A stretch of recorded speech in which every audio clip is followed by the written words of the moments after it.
साध संगत जी, सत श्री अकाल। एक शांत सुबह सूरज की हल्की किरणें मिट्टी पर पड़ रही थी। गुरु नानक देव जी ने अपने कुछ संगतियों के साथ गांव के रास्ते से गुजर रहे थे। उसी समय रास्ते के पास एक खेत में एक किसान ज़मीन जोत रहा था। जब उसने गुरु नानक देव जी को देखा तो दौड़कर उनके चरणों में आ गिरा। बोला, गुरुजी, आप मेरे खेत में आए, मेरा सौभाग्य है। गुरुजी ने मुस्कुराकर कहा, वाहे गुरु की किरण हर जगह है बेटे, बता आज क्या बो रहा है। किसान ने सिर झुकाते हुए धीरे से कहा, गुरुजी, मैं तंबाकू बो रहा हूँ, इससे अच्छी कमाई हो जाती है। गुरु नानक देव जी ने गंभीर होकर कहा, बेटा, जिस चीज़ से किसी का शरीर बिगड़े, मन मैला हो जाए, उसे बोने में भलाई नहीं। इस खेती में लगा बीज तेरी थैली तो भरेगा, पर मन खाली कर देगा। छोड़ दे इसे। किसान झिझका, मन में उथल पुथल थी। फिर किसान बोला, गुरुजी, घर में खर्चा है, बच्चों की जिम्मेदारी है, तंबाकू ही सबसे ज़्यादा बिकता है। गुरुजी ने बस इतना कहा, धन तो कई रास्तों से आता है बेटा, पर किस रास्ते से जाना चाहिए ये मन जानता है। सोच समझ कर कदम रखना। और गुरु नानक देव जी आगे बढ़ गए। किसान थोड़ा असमंज में था। फिर गुरुजी की बातें सुनकर और विचलित हो गया, लेकिन मन में लोभ, डर और लालच की गांठें गड़ी थी।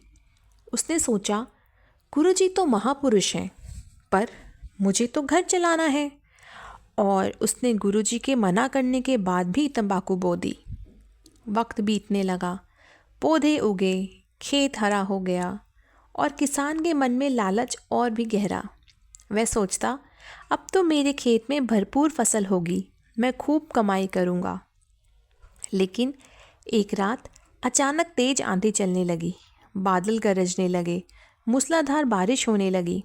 सुबह जब किसान खेत पहुँचा, उसकी आंखें खुली की खुली रह गई। पूरा तंबाकू का खेत बर्बाद हो चुका था, मिट्टी बह चुकी थी, उसके कदम लड़खड़ा गए। वह वहीं बैठकर रोने लगा, हाय, मेरा सब कुछ चला गया। उसी समय दूर से गुरु नानक देव जी खेत की तरफ आते दिखाई दिए।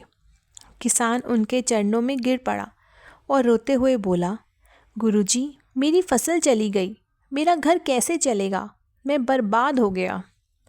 गुरु नानक देव जी ने उसके कंधे पे हाथ रखा और शांत स्वर में बोले, बेटा, मैंने तुझे मना किया था क्योंकि मैं तेरा भला चाहता था। तंबाकू का पौधा जब उगता है तो पहले मन में उगता है और वह मन को काला कर देता है। जिस बीज से दूसरों का शरीर नष्ट हो, उससे तेरी समृद्धि कैसे टिक सकती थी। किसान रोते हुए बोला, गुरुजी, मुझसे गलती हो गई, मैंने लालच में आपकी बात नहीं मानी। गुरुजी ने कहा, गलती मनुष्य से ही होती है, पर यदि तेरा मन सच में बदल गया है तो अब इस खेत में ऐसा बीज बो जो लोगों को जीवन दे, ना कि जीवन छीन ले। किसान ने हाथ जोड़कर कहा, गुरुजी, आज से इस खेत में सिर्फ अन्न उगेगा, दूसरों का भला होगा। गुरुजी मुस्कुराए और बोले, वही भूमि पवित्र है जिसमें किसी की भलाई झड़ती है। किसान ने गुरुजी के वचन हृदय में उतार लिए। उस वर्ष उसने अन्न बोया, मेहनत करी और आश्चर्य की बात, उसकी फसल पहले से कहीं ज़्यादा अच्छी हुई। गांव के लोग कहते थे, यह तो गुरु की कृपा है। किसान कहता था, गुरु की कृपा के साथ साथ ये मेरे सही कर्म का फल भी है। और देखते देखते वह गांव का एक सम्मानित व्यक्ति बन गया, जो लोगों को हमेशा यही सीख देता, जिस काम में दूसरों का अहित हो उसमें कभी बरकत नहीं होती।